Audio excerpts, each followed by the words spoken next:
The Vikings getting a trade done with the Patriots has always seemed very hard, but it kind of seems like Eliot Wolf might be changing his tune. Welcome to the Locked On Vikings podcast.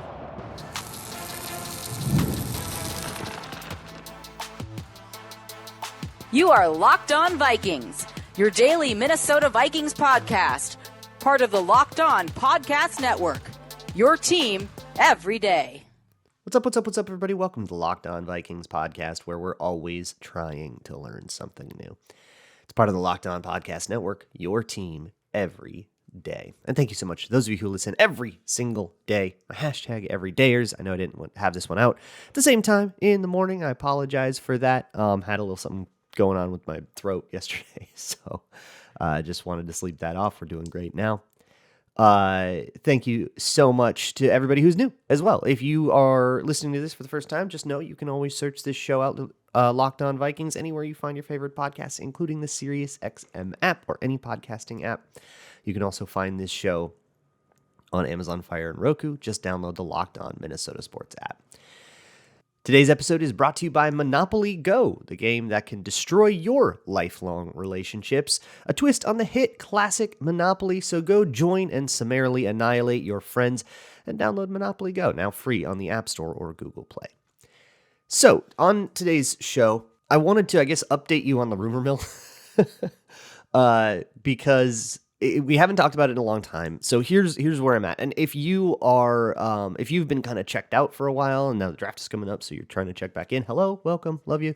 Let me do a little recap and catch you up on where we've been at. So I think the first thing we heard about a possible trade up for the Vikings that was like concrete came from Darren Wolfson way back at the Senior Bowl, way back in January, I think, before the Super Bowl.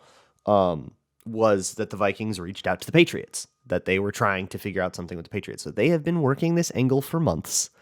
And then it got interesting at the Combine where we heard, oh, wow, the Vikings are trying really hard to trade up. We'll see who they trade up with. We were still kind of thinking, maybe the Cardinals or the Chargers or the Giants. But Albert Breer had this write-up about how Kirk Cousins' whole situation went down. This came out after Kirk Cousins signed with the Falcons. And how, the Combine, of course, a big part of that. It's tampering. We're over it. But the part of it was the Falcons, knowing that Kirk Cousins was probably going to hit free agency,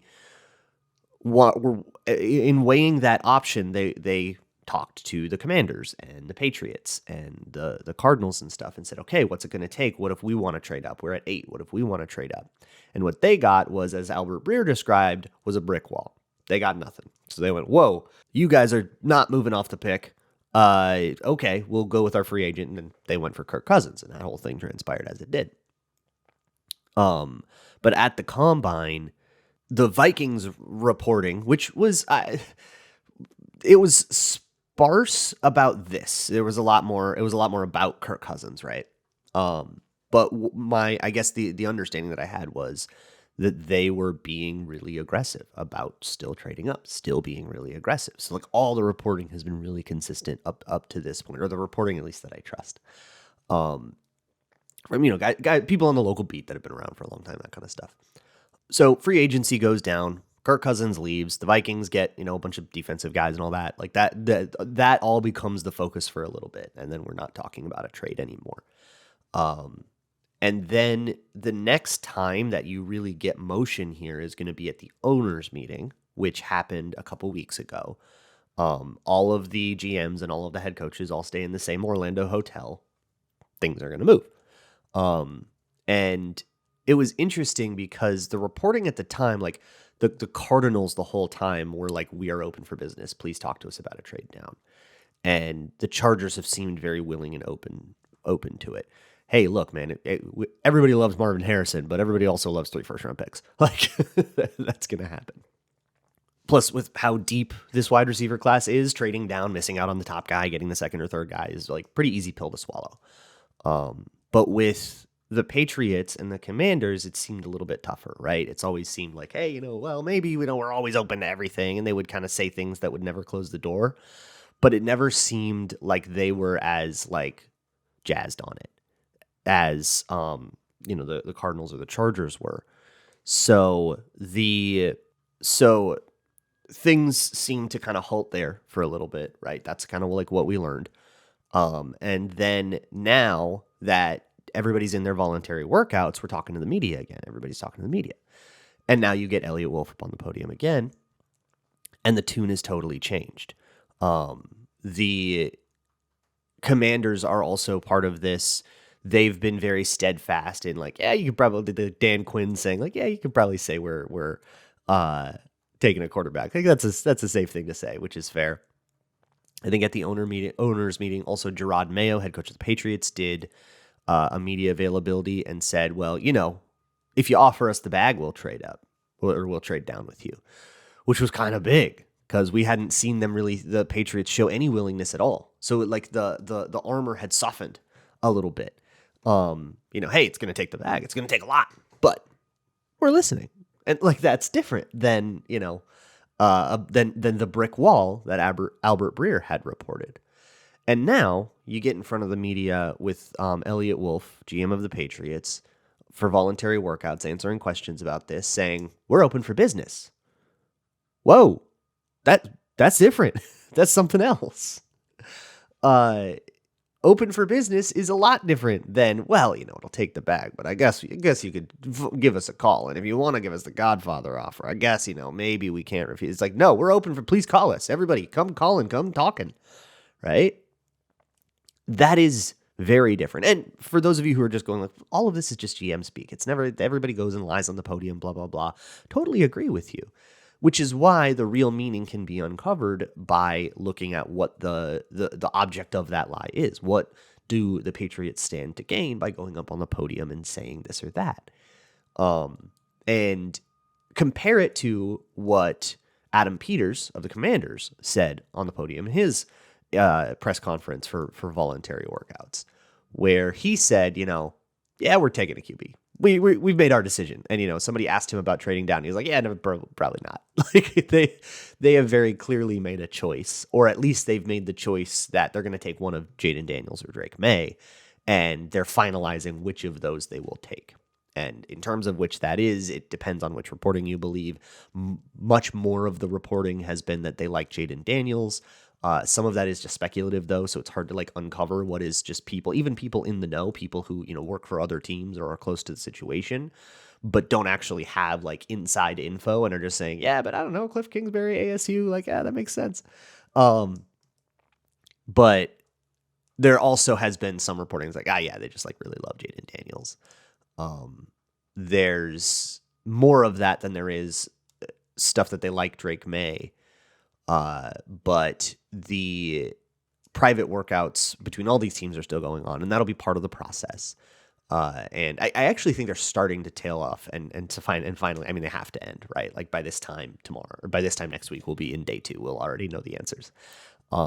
So that's like where we're at rumor mill wise now. The Patriots are open for business. The way they're talking about it, contrasted with the way a team that isn't trading down is talking about it, lights out, like super night and day, just different. So it kind of feels like this is real. It feels like the Patriots being open for business is true, right? And what would they have to gain by saying that? Well, they've probably been negotiating exclusively with the Vikings. In terms of, I mean, I shouldn't say exclusively. The Vikings are the main negotiator with them, right? I'm sure the Broncos and Raiders have called and gotten outbid, but I wonder if the Giants want to get involved here. So maybe that's what we're saying. Hey, we're open for business. Other teams, if you want to trade up, give us a call because we are thinking about this deal from the Vikings. Let's see if anyone else will outbid it. That would be my guess. But it is really hard to look at the way that this has progressed and say that the Vikings haven't made a bunch of progress. Now, close only counts in horseshoes and hand grenades, right?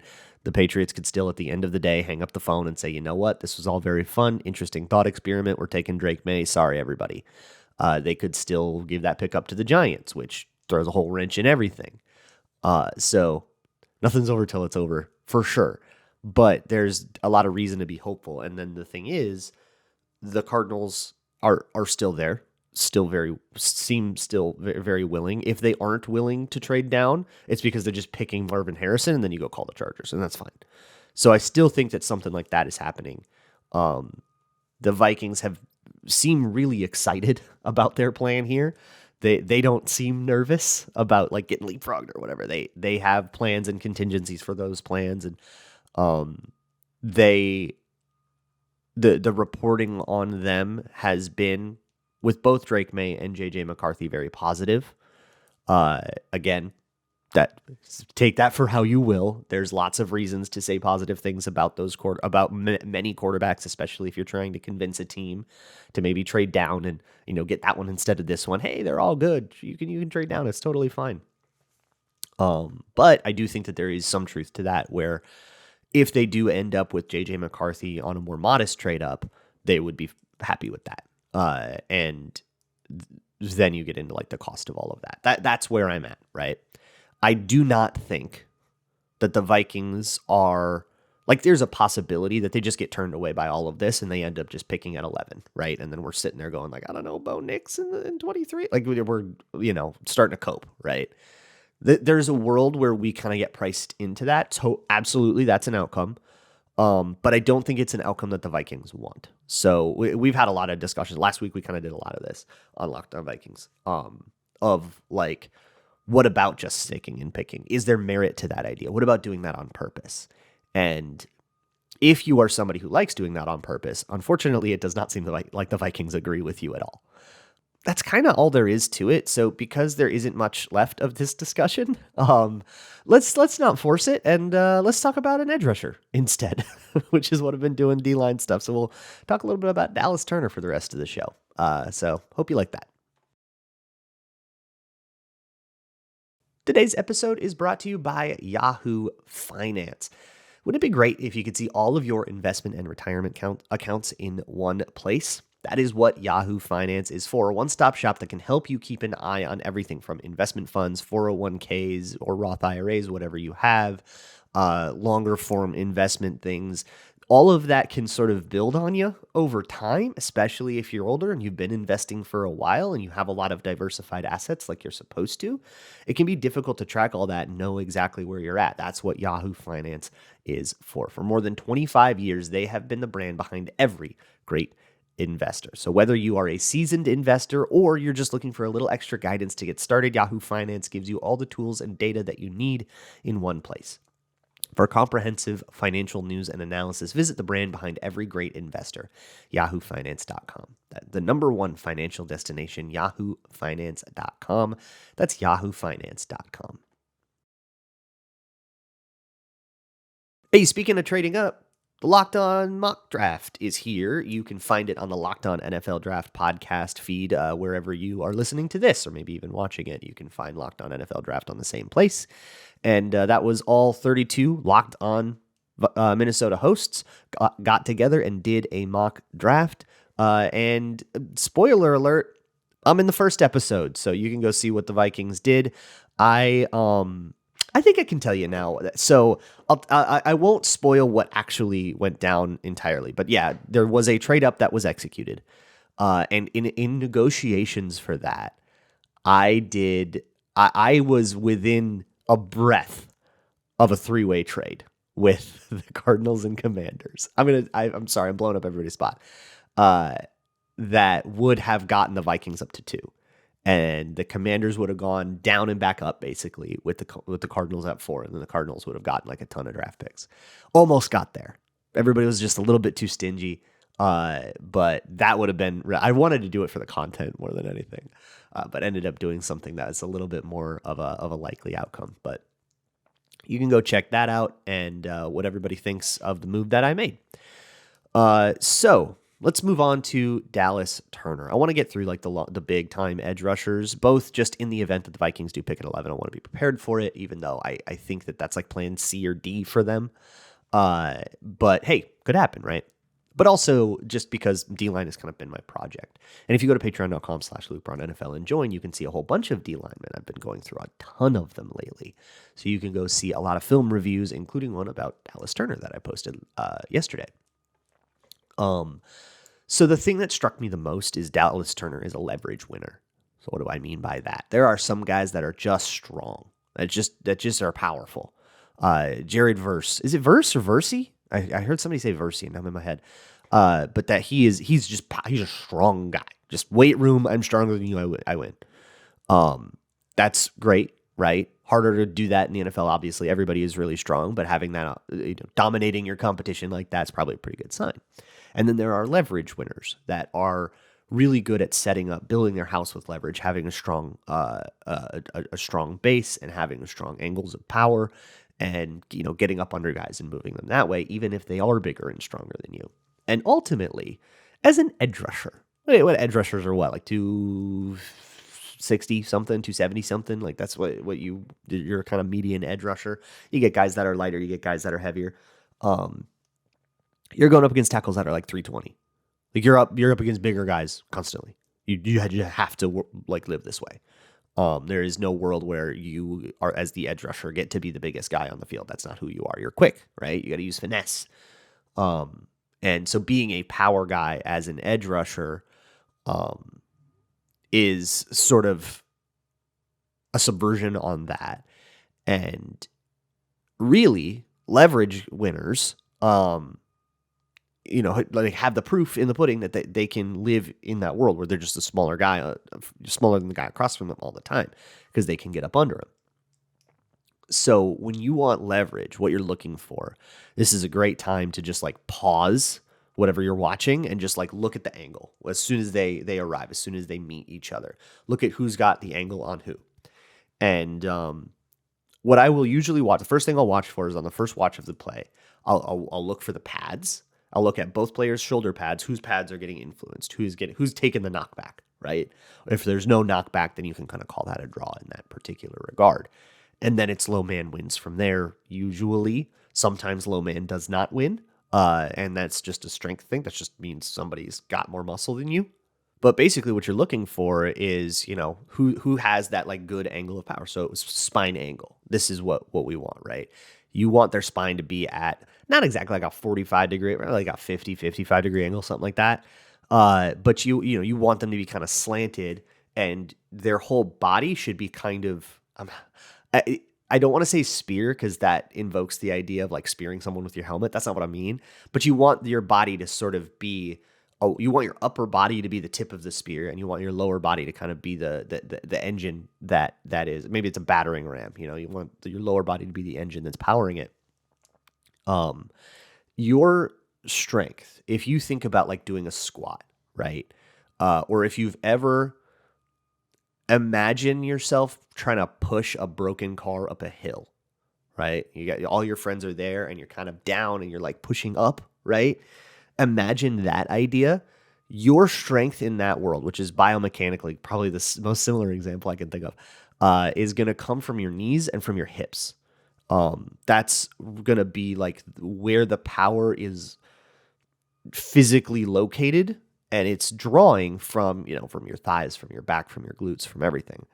And so what you want to see essentially is that your knees and your hips are aligned, not that you're standing straight up and down, but the way to kind of tell that is that the angle of those things are bending in the same way. So you want your spine and your shins to be parallel. All right, that's you want your spines and your shins to be parallel. If that is happening, you probably have pretty good leverage on the guy. And then you just want to be, have your pads low. A lot of coaches really hate saying pad level, because when you tell, like if you try to tell like a kid pad level, they'll just bend over. They won't like actually squat down and get good leverage and good posture and stuff. But I think for us, for fans, pad level is a perfectly useful term. You want to see those pads stay low. Low man wins, right? It's just, again, that's just leverage. That's just physics. It's easier for our bodies to push up than it is to push down. So low man wins. And Dallas Turner, very, very good at leverage. And that's how he gets a lot of wins. There are a lot of plays where he'll either just get one arm, sometimes two, into a guy and just get leverage on them, walk him right back and bump him right into the quarterback, disrupt the play that way. Love those plays. They're totally dominant reps. And then there are plays where he gets that leverage and then he just doesn't win. Well, that stinks. So we'll talk a little bit about that and maybe some of the other things that he could improve on next. Today's episode of Locked On Vikings is brought to you by Monopoly Go. Hey, everybody remembers the old classic game Monopoly and the fights that it caused. Why don't you go cause more fights? Cause a little bit of problems on purpose. Be the toxic person you wanted to be and download Monopoly Go. It is a classic twist on the hit board game that goes right to your phone, but there's all kinds of other stuff going on. Not only are you charging your friends rent on properties just like classic Monopoly, but you can also rob them. You can do crimes on your friends, and you can also rob banks. That's the kind of game we're looking at here. They also have leaderboards that show who the biggest Monopoly tycoon is. So get in the game and join your friends. Download Monopoly Go free on the App Store or Google Play. Moving on with this episode of Locked On Vikings, I just wanted to kind of explain the basics of leverage and the idea of like what you're looking for. With Dallas Turner, you will get all kinds of leverage. Well, you will see those, that shin and that spine super parallel to each other, and then you'll see him kind of extend into a guy, and then you just drive your feet, right? And you want to see feet moving all the time. You see that with Dallas Turner, and when he like extends in, and it truly is like a battering ram. Now you have the tackle completely stood up. You've ruined all of his power and leverage. He's got nothing.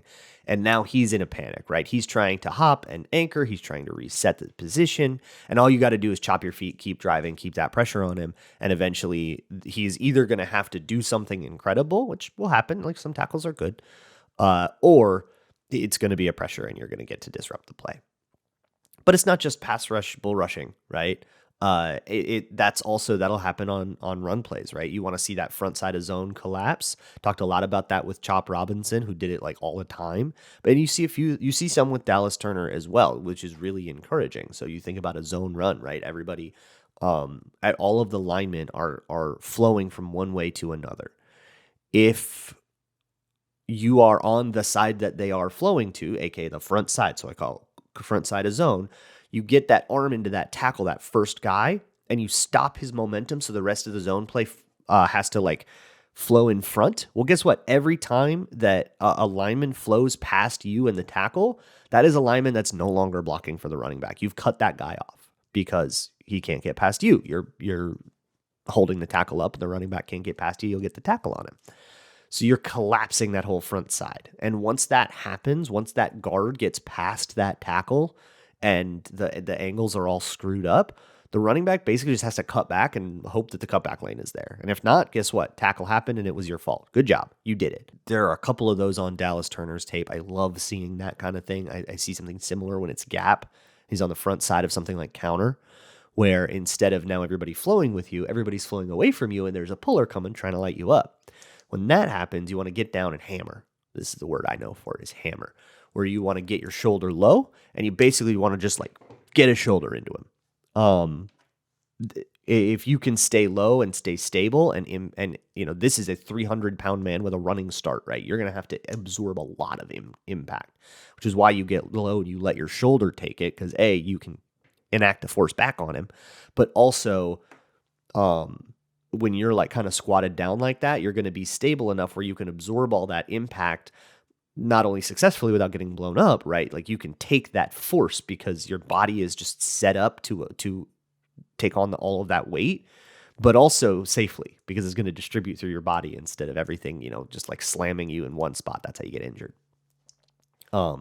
So once you've done that and you've sort of deconstructed that puller, that's what, when I say deconstruct the puller, I mean, you want to get rid of his momentum, and now he's just blocking. And hopefully if you usually get to dictate where that is if you can read it fast enough, right? If you see all the action flowing away from you and you see a puller coming toward you, you want to meet that guy kind of in the backfield because that's not where he wants to be. And then once you've done that, if you properly deconstruct his momentum, then you're just fighting a block in the backfield. That's not what the offense wants at all. And you've already kind of like blown stuff up and you've disrupted the play. And then the running back might go somewhere else or something. Not your problem. You've forced that play to not be what it wants to be on the whiteboard. It's just you're never going to see success consistently unless you're like literally Adrian Peterson, like specifically. But you can see that kind of aggression, and you want to see that kind of squeeze. You want to see edge rushers kind of squeezing that space. Like when you line up on the edge and it's a run play, either tackle's either coming towards you or he's coming away from you, right?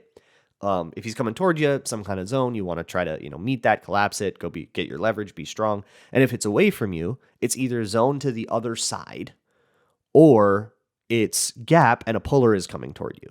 Either way, you want to sort of ride the hip of that backside tackle and like stay there. Keep your eyes on the mesh point.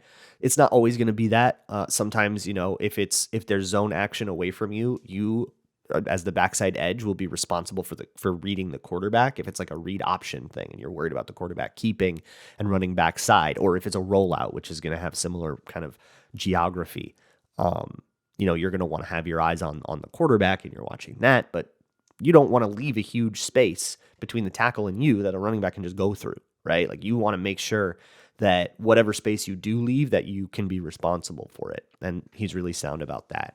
It's boring because it's a Bama guy, and Bama guys are just well coached. They just do stuff right. Like that, of course, right? It's a Bama guy that knows what he's doing and plays really responsible football. So there are a lot of reps that, you'll just skip through that are just him kind of squeezing down that space, having his eyes on the quarterback, being disciplined, run goes somewhere else. You're not really part of it. And you just kind of fast forward through those reps. They're not very useful to you, which is a bummer, like as an evaluator, but it doesn't really affect his evaluation. And then the actual pass rush moves that we have. So he loves the bull rush with the leverage. He loves to do that, but with a little bit of like head shake, a little bit of wiggle to it, right? I'll call that a hesitation bull. That's kind of his change up to that, or his like curveball to that. And then, I talk about the rule of threes, right? Go listen to my thing on Latu Latu. You've got your fastball, that's his bull. You've got your curveball, that's his hezzy bull. And then you have your changeup, which is like, let's get something completely out of the blue sky. And for that, he likes to do like speed and rip. And he it's not the most consistent move, but it's something he'll pull out on occasion to just kind of try to mix things up. I think I would love to see that get more consistent. And I think what it is like, sometimes you want to like do a jab step to the inside when you're doing that, because hey, look, you're trying to win to the outside, right? Like, let's give him a reason to go inside. Let's give him a reason to at least hesitate. And I just don't think he commits quite enough to it. And that might be, does he have the athleticism to commit enough to it? But really what happens more often is, does he have the strength to win when leverage isn't enough? And that's the biggest concern, I would say, is you see sometimes he gets walled. You watch him against Texas. Those Texas tackles are good. I saw it a couple times against Ole Miss as well, until a backup came in and he just started working that guy. But when the starter was in, he was, he would get the leverage. He would get up under him. He would have a perfect angle of power. Spine angle looks great. Everything's picture perfect, making no progress, just totally stopped up. And so that's kind of the difference between strength and leverage. But here's the deal. I will take leverage without strength over strength without leverage any day of the week. Now, as a prospect, look, maybe you can teach leverage and you can't teach strength, so maybe there's something there. But I'm just saying, like, on a given play, a player who has leverage but is weaker is going to get more wins than a player who is stronger than the guy across from him but doesn't know how to use it. So that makes this dude a comfortable first-round pick, a disciplined player with a good understanding of leverage and room to grow. And I don't mean that in like a backhanded way. I mean genuinely, like, hey, get this guy a couple pass rush moves and a couple of other changeups, and a lot of stuff really super opens up. I love the way he sheds blocks. I love the way he does the little things, the detailed things that are boring, that don't show up on the stat sheet, but that create a lot of disruption. And they show up sometimes on other guys' stat sheets. That's an important thing to understand, especially about the run. So I like Dallas Turner. I don't think I have a particularly hot take on him. Yep, first round guy. Seems pretty clear cut to me. So we'll go deeper into him, of course, if he ends up somehow being a Viking. But otherwise, hey, maybe we trade up and we don't have to talk about a pick till like after the top 100, which feels likely. All right, I will see you guys all next week. Next week is draft week. We'll probably do a mock draft next week. We'll do our Twitter Tuesday. We'll do our sort of cramming for exams thing and all that stuff. And then I'll talk to you more next week about what the plan is for actual draft day podcasts and stuff, which we will be doing it throughout the week. So this will be a weekend, and then you guys are going to get like 8 podcasts in a row And then maybe I'll take a couple days off. But like we're gonna do good. So get excited for that. All right, come hungry because we're gonna feed you. All right, I'll see y'all next week. And as always, Skull.